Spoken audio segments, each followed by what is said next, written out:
அடிக்க அடிக்க மெதுவாகும். இப்படி பண்ணுவோம் மெதுவாகுமா? ஆமாம், மெதுவாக பண்ணணுமா அது? பண்ணணுங்க. ஓ, எல்லாருக்கும் வணக்கம். Welcome back to chef Deena's kitchen. இன்னைக்கு நம்ம எந்த ஊர்னா திருச்சியில் எங்கன்னா பாலக்காரையில் இருக்கும். இங்க பாத்தீங்கன்னா மணி மிட்டாய் கடை இருக்கு. இங்க போயிட்டு நம்ம குலோப் ஜாமுன் எப்படி ரெடி பண்ணு சொல்லி கேட்டு தெரிஞ்சுக்க போறோம். இந்த ஜாமுன் பண்ணும்போது ஐயா என்ன சொல்றாருன்னா, ஒரிஜினல் கோவா வாங்கி நம்ம அது உள்ள கொஞ்சம் மைதா கலந்து நம்ம கணக்கு அப்புறம் ஆயிலில் வறுத்து ஜீராவில் நினச்சி நம்ம சாப்பிட்றோங்க. ஆனால் இது வந்து கிட்டத்தட்ட ஒரு 4 நாளைக்கு நல்லா இருக்குங்க. அந்த கோவா எப்படி போடணும், அது மிக்ஸ் பண்ற பக்குவம் என்ன, சக்கரை பால்கோவா பண்ணனாவும் சர்க்கரையில் போட்டிங்கன்னா குலோப்ஜான் கருத்துருங்க. சமையல் வந்து குக்கிங் சோடா யூஸ் பண்ணாத சொல்லி நினைப்போம். ஆனால் இந்த மாதிரி ஜாமுன் ரெசிபிக்கு கொஞ்சமாக குக்கிங் சோடா பண்ணணும்னு சொல்லி சொல்கிறாங்க. அதே டைமில் இந்த ஜாமுன் பண்ணும்போது அந்த நெய்யை போட்டு மிக்ஸ் பண்ணும்போது அதோட பக்குவம் என்ன, ஃப்ரை பண்ணுற பக்குவம் என்ன, அந்த சுகர் சிரப் வந்து எந்த திக்னஸில் இருக்கணும். வாங்க மணி மிட்டாய் கடைக்கு போயிட்டு இந்த ரெசிபி பற்றி கேட்டு தெரிஞ்சுக்கலாம். அதே டைமில் கேஎஸ் பாலன் ஐயா அவரை மீட் பண்ணி இந்த ரெசிபி பற்றி நுணுக்குங்க ஏகப்பட்ட விஷயம் கேட்டு தெரிஞ்சுக்க போகிறோம். போலாமா? வாங்க ஐயா. வணக்கம். ஐயா வணக்கம். இன்னைக்கு சௌக்கியமா? எல்லாம் சௌரியங்க ஐயா. இந்த தீபாவளிக்கு ஏகப்பட்ட பலகாரம் நம்ம பார்த்துட்டு வரோம். ஆமாங்க. இன்னைக்கு வந்து இந்த குலோப் ஜாமுன் எப்படி பண்றோம் சொல்லி கேட்டு தெரிஞ்சு வந்திருக்கேன். பண்ண ஆரம்பிச்சலாமா? நான் ரெடிங்க சார். நீ ரெடியா இருக்கீங்க? நான் ரெடி இல்லையா? இருக்கு. நீங்க தாங்க ஆரம்பம். இப்போ தேவையான பொருட்கள் சொல்றீங்களா? நான் சொல்றேங்க சார். இப்போ செய்யும் முறை வந்து குலோப்ஜானுங்க. அதுக்கு ஆவண்டிய தேவையான பொருட்கள்: சுக்கா கோவா 1 கிலோ, மைதா 400 கிராம், ஆப்பசோடா தேவையான அளவுக்கு, நெய் கொஞ்சம் ஒரு 50 கிராம் நெய்யுங்க, சர்க்கரை வந்து 6 கிலோ, குலோப்ஜான் வறுக்கிறதுக்கு கோல்டு வின்னர் 3 கிலோங்க. இப்போ முதல் சர்க்கரையை காய்ச்சிக்கணுங்க. சரி. சர்க்கரையை காய்ச்சி பதம் எடுத்து வச்சிடணும். சரி, ஓகே. இப்போ சர்க்கரை வந்து எவ்வளோ போடுறீங்க? 6 கிலோங்க சார். 6 கிலோ போடலாம். இதுக்கப்புறம் தண்ணி ஊற்றணுங்க சார். ஓகே. என்ன தண்ணி அளவு? நிறையா ஊற்றணும் சார். ஊற்றுங்க சார். அப்படியே தூக்கி ஊற்றுமா? அப்படியே தூக்கி ஊற்றலாங்க சார். நிறுத்துங்க சார். ரைட். அதாவது அந்த சர்க்கரை முழுகிற அளவுக்கு? ஆமாம், மேலே வந்துடணும் தண்ணி. ஓகே. சர்க்கரைக்கு மேலே தண்ணிங்க. சரி, ஓகே. இப்போ இந்த சக்கரை பாவு எடுக்கிற பக்குவம் எப்படிங்க ஐயா? இது பக்குவம் அப்படி வந்துனாக்கா தண்ணியாக தாங்க இருக்கணும். நீங்கள் கையில் வந்து அப்படி பிசு பிசுன்னு இருக்கும். அவ்வளோதான். அதான் இது. இதுக்கு வந்து இந்த நூல் வர்றது அதெல்லாம் கிடையாது. அப்படிலாம் இல்லை. அதெல்லாம் கிடையாது. சரி. இப்போ அடுப்பு பற்ற வச்சுக்கலாங்க. அதாவது இப்போ சர்க்கரையை போட்டுட்டு தான் நீங்கள் அடுப்பு பற்ற வைக்கணுங்க. இந்த அடுப்பு பற்ற வச்சு சர்க்கரையை போட்டிங்கன்னா கடாய் வந்து வெந்துடும். சர்க்கரையை போட்டிங்கன்னா அது ஒரு நேரத்தில் மாறிடும். அது ஒரு புகைச்சவாடை அடிக்கும். இது என்னன்னாக்கா இந்த சர்க்கரை கொஞ்சம் கிண்டிக்கிட்டு இருக்கணுங்க சார். சர்க்கரை கொஞ்சம் கரையிற வரையிலும். சரி, ஓகே. இல்லைன்னா இந்த அடுப்புக்கு அனலில் போய் கீழே உட்காந்துடும். புரியுது. கரைஞ்சதுக்கப்புறம் நீங்கள் விட்டுருவோம். நல்ல விஷயம். ஆமாங்க.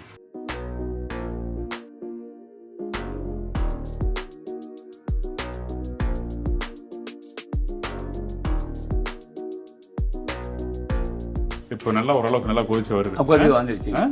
சரி, ஓகே. இதை பதம் பார்த்து காட்டுறானுங்க. சரி. அது சரியாக இருக்கு பார்த்துட்டு நீங்களும் பார்த்துங்க. ஓகே. இப்போ ரெடி ஆயிடுச்சு. அது ரெடி ஆயிடுச்சுங்க. ஓகே. இதான் பக்குவம். அவ்வளோதானுங்க. ரொம்ப பிசு பிசுனா ஜாமுன் இறங்காது. திக்காக இருந்தாலும் சுகர் சிரப்பு திக்காக இருந்தாலும் ஃப்ரை பண்ணி போடுற அந்த குலோப் ஜாமுன் வந்து உள்ளே இறங்காது. இறங்கினா சுகர் சிரப்பு இறங்கினா ஜாமுன் நல்லா இருக்காது. உண்மைதாங்க. இப்போ ரெடி ஆயிடுச்சு. ரெடி ஆயிடுச்சுங்க. இப்போ இறக்கி வச்சு இதை இறக்கி வச்சுட்டுங்க சார். மாவு பிணைஞ்சுங்க சார். பண்ணலாமா? ஆமாங்க சார்.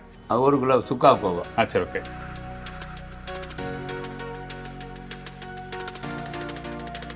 கதைக்கு விட்டுக்கிறேன். சரி, ஓகே.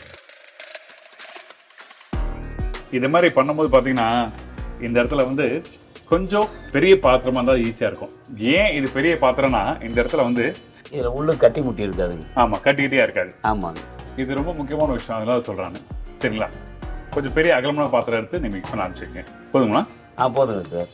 ஸோ இந்த மாதிரி பக்குவத்தில் நல்லா மிக்ஸ் பண்ணுறோமா? ஆமாங்க சார். சரி, ஓகே. இது கரெக்டாக போச்சுங்க சார். சரி, ஓகே. இப்போ அடுத்தாப்புல நெய் எதுக்காக யூஸ் பண்ணுங்க ஐயா? இந்த பால்கோவா வந்துங்க சார் பச்சை வாடை அடிக்கும். இந்த நெய்யை கலந்தோம் அப்படின்னா அந்த பச்சை வாடை மாறிக்கும். அப்போ தான் குலோப்ஜான் சாப்பிட்றதுக்கு நல்லா இருக்கும். சரி, ஓகே. எவ்வளோ போடுவா நீ? அப்படியே ஒரு கை வந்து போதுமா? அது ஊற்றுங்க சார். பயமா இருக்கு. போதுங்க சார். போதுமா? அவ்வளோதான். சரி, ஓகே தான். அவ்வளோதாங்க. அவ்வளோதாங்க சார். அந்த சோடா மாவுல எப்போ போடுவோம்? இப்போ போனோம். அவ்வளோதானுங்க. ஓகே. இப்போ வெள்ளை கொடுக்கலாங்க. வெள்ளைன்னா அப்பா சோடாங்க. எங்கள் இதில் வெள்ளை. சரி, ஓகே. இது இவ்வளோ வேணாங்க சார். சும்மா துள்ளி. போதுங்க சார். பாருங்க, கையில் வைக்கிறேன் பாருங்க. சிட்டிக்கு தான். அவ்வளோதாங்க சார். இந்த சோடா எதுக்காக போடுறோம்? என்ன காரணம்? லைட் உப்பல் அந்த அந்த உப்பி வர்றதுக்காக. ஓகே, சரி, ஓகே. இது அதிகமாக போட்டால் உடைய ஆரம்பிச்சிடும். எல்லாம் உடைஞ்சு கரைஞ்சிடும். சரி, ஓகே. தண்ணி ஊற்றணுமா? சும்மா ஒரு சொட்டுங்க சார், கரையிறதுக்காக. அவ்வளோதான். கரைச்சதை ஊற்றணுங்க. சரி, ஓகே. இப்போ இதில் மிக்ஸ் பண்ணுறேனுங்க. சரிங்க ஐயா. மிக்ஸ் பண்ணிட்டேன்னா இப்போ எல்லா இடத்துக்கும் அது போயிடும். ஈவனாக பரவாயில்ல. மைதா கொடுக்கணும் சார். இந்தாங்க. இது 1 கிலோவுக்கு 400 கிராம். 400 கிராம். இதை இப்போ கலக்கிறேங்க சார். தண்ணி வேணுமா? இல்லை பார்த்துக்கிறேன் சார். சரி ஓகே. இது எப்படி ஆகுதுன்னு பார்த்துக்கிட்டு ஓகே சொல்லுங்கள். இப்போ இந்த மாதிரி எல்லாம் கிளறி விட்டாச்சுங்க, எல்லாம் கலந்தாச்சுங்க. ஓகே. உதிரியா இருக்கு. ஆமாங்க. இது லைட்டாக தண்ணி தூக்கி தெளிக்கணும். சரி தண்ணி தரவா?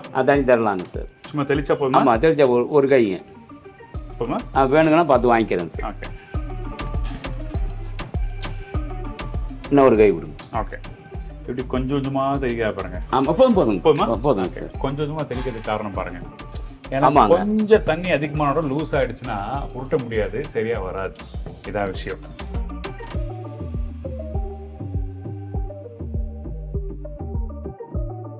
நல்லா உண்டு வந்துருச்சு. இந்த இதான் பக்குவமா? இதான் பக்குவம். சரி ஓகே. இதை தூக்கி போடுறேன் சார். எதுக்கு போடுறீங்க அப்படி? இப்படி போட்டால் என்ன கொஞ்சம் மெதுவாகும். Okay okay. அடிக்க அடிக்க மெதுவாகும். சரி ஓகே. பண்ணாங்க இப்படியா? ஆமாங்க. இப்படி பண்ணுவோம் மெதுவாகுமா? ஆமாம் மெதுவாக பண்ணணுமா? அது பண்ணணுங்க. ஓ எப்படி பால்கோனடி பண்ணுறாங்க அப்படி பண்ணுவாங்க நினைக்கிறேன். புரோட்டா அடிக்கிறாங்களா சார்? அதே தான் சார். இப்படி நீங்கன்னாக்கா உள்ளுக்கு போயிடணும் கை. மெதுன்னு இருக்கு. இதுக்கப்புறம் உருண்டை பிடிக்கணுமா? உருண்டை போடணும். எனக்கு ஒரு உருண்டை பிடிச்சி கம்மிங்கன்னா போகலாம். இது விட்டுறோம். ஆமாங்க சார். ஓகே. அழுத்தி ஓட்டணுமா மெதுவாக ஓட்டணுமா? மெதுவாக ஓட்டணும். இதே மெதுவாக இருக்குங்க சார். சரி நீங்கள் அழுத்தினீங்கன்னா மறுபடியும் போய் ஒட்டிக்கிங்க கையில். சரி ஓகே. இந்த மாதிரி ஃபர்ஸ்ட் நீட்டாக உருட்டிட்டோம். ஆமாங்க. அப்புறம் உருண்டை போடுறோம் சார். ஃபர்ஸ்ட் உருண்டை போடுறோம். ஆமாங்க. இதான் உருண்டைங்க. அப்படி தூக்கி போடுற பாருங்களேன். டக் டக் டக். அதானுங்க சார். இதே அது எல்லாத்துக்கும் வந்துடும் சார். அப்போ அதை பிடிக்க அந்த அளவு தெரியுங்க சார். சரி ஓகே. எனக்கு ஒரு சைஸ் எப்படி உருட்டி காமிங்களா? அது எப்படின்னு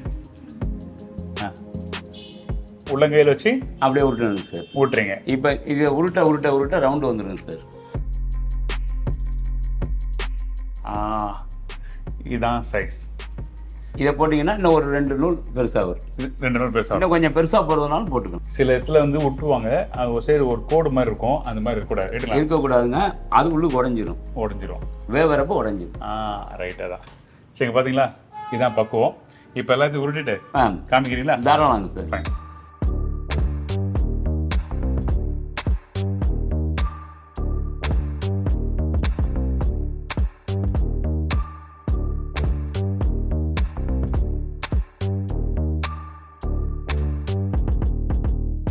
இப்போ வந்து நம்ம ரெடி பண்ணி வச்சிருக்கோம். அந்த கோவா எல்லாத்தையும் ஊட்டி ரெடி பண்ணி வச்சிருக்கோம். ஆமாங்க. இங்கே கிட்டத்தட்ட எத்தனை பீஸ் இருக்கும்?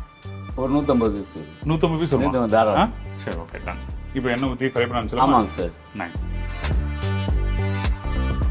எண்ணெயும் கொஞ்சம் தாராளமாக இருக்கணும்ல? ஆமாம். ஆயில் தாராளமாக இருக்கணும். போதுமா? போதுங்க சார். இதுக்கப்புறம் இப்போ வந்து இப்போ ஜூடு ஏற்றிக்கணும். இதை ஜூடு அனல் ஏற்றிக்கிட்டு இப்போ ஜாமீனை போடணுங்க. ஓகே. அதுக்குள்ளேயும் கொஞ்சம் ஜீரா ஜூடு பண்ணிக்க. சைடில் வந்து சுகர் சிறப்பை வந்து வச்சாச்சு. லைட்டாக சூடு பண்ணிட்டேன். ஆமாங்க. இந்தாங்க ஃப்ரை பண்ணுங்க. அதாவது எப்படின்னாக்கா இது ஒன்று போட்டு பார்க்கணுங்க. சரி. போட்டு பார்த்து மேலே வந்ததுக்கப்புறம் தான் இறக்கணும். என்ன காரணம்? அந்த அனலோட ரொம்ப இருந்துச்சுனாக்கா கருப்படிக்குங்க. சரி ஓகே. உடனே அப்படி வரக்கூடாது. அனல் ஜாஸ்தி இருக்குன்னு அர்த்தம். அந்த வெள்ளையாகவே வந்துச்சுனாக்கா நம்ம கரெக்டாக இருக்குன்னு அர்த்தம். நல்ல விஷயம். இப்போ மேலே போட்ட உடனே பாருங்க பபுள்ஸ் வருது. ஆமாங்க. அதாவது மேலே வருதுன்னா மேலே அப்படி புஷ்ஷுன்னு வராது. அந்த பபுள்ஸ் போட்ட உடனே அப்படியே மேலே அப்படியே வரும். வெந்த அப்புறம் வரும்.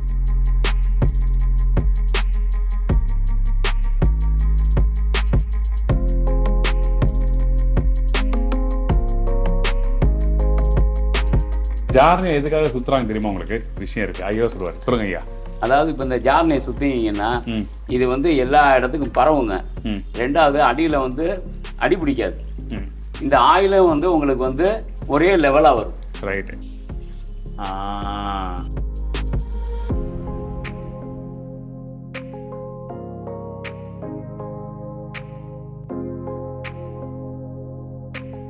இப்போ ஒன்று 2 கருத்து இருக்கு பாருங்க சார். இது நம்ம வந்து எடுத்து விடாதனால நம்மளே பார்த்து போடும்போது ரொம்ப கவனம் தேவை. ஆமா. அதனால கொஞ்சம் எடுத்து விட்டு தான் ஆகணும். ஆனா மத்தெல்லாம் பார்த்தீங்கன்னா நல்ல கலர் வருங்க. அருமையா கலர். Super colour. நைஸ். இப்போ எல்லாம் மிதக்க ஆரம்பிச்சிருச்சுங்க. இந்த மிதந்து வேக்காடு கொடுக்கணும். சரி ஓகே. வெந்த பேர் காமிக்கிறீங்களா? ஆமாங்க சார். இந்தாங்க. அவ்வளோதான். சுற்றி விடணும் தான். அவ்வளோதான். இதுக்கு சுற்றி விடுறதாங்க சார் வேலை.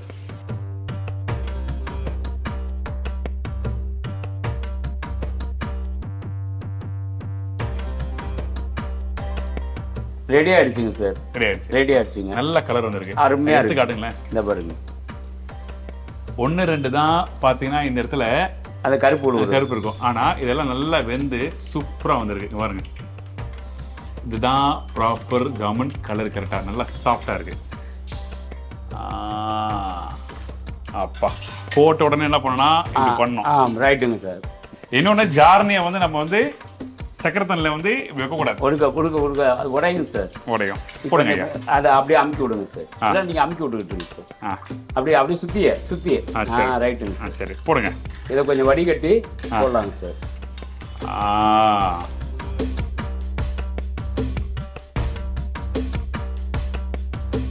இப்போ இது போட்டாச்சு எவ்வளோ இருக்கணும்? ஏன்னா ஒரு 1/4 மணி நேரம் இருந்தால் போதும். சரி.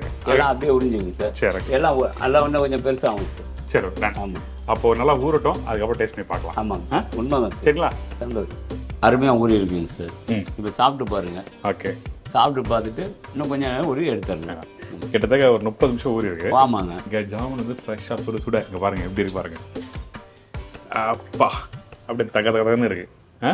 இந்த பக்கத்தில் ரெடியாக இருக்கு. கண்டிப்பாக ஒன்று எடுத்து சாப்பிட்டு கொடுத்துருவோம். சார். ஐயோ என்ன சாஃப்ட்னஸ். ஊறாமல் இருந்தால் நடுப்பகுதி வந்து வெள்ளையாக இருக்கும். ஆமாங்க. இது அது இருக்காதுங்க. இருக்காது. நல்லா ஊறி இந்த இடத்துல பாருங்க எப்படி இருக்கு. வேற மலர்ந்து இருக்குங்க. நல்லா இல்லை.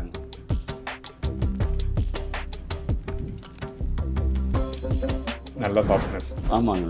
சக்கரை கரெக்டான சக்கரை. கரெக்டாக நல்லா ஊறி இருக்கு. இந்த ஜாமுன் முக்கியமாக பார்த்தீங்கன்னா இந்த இடத்துல அந்த சுகர் சிரப்பு காசுறது தான் ரொம்ப முக்கியம். அதே டைம் எண்ணெயில் ஃப்ரை பண்ணி எடுக்கிறது வந்து பக்கம் முக்கியம். உண்மைங்க. இது ரெண்டுமே கரெக்டாக பார்த்து பண்ணால் இந்த ஜாமுன் தி பெஸ்ட். அருமையாக இருக்கும்.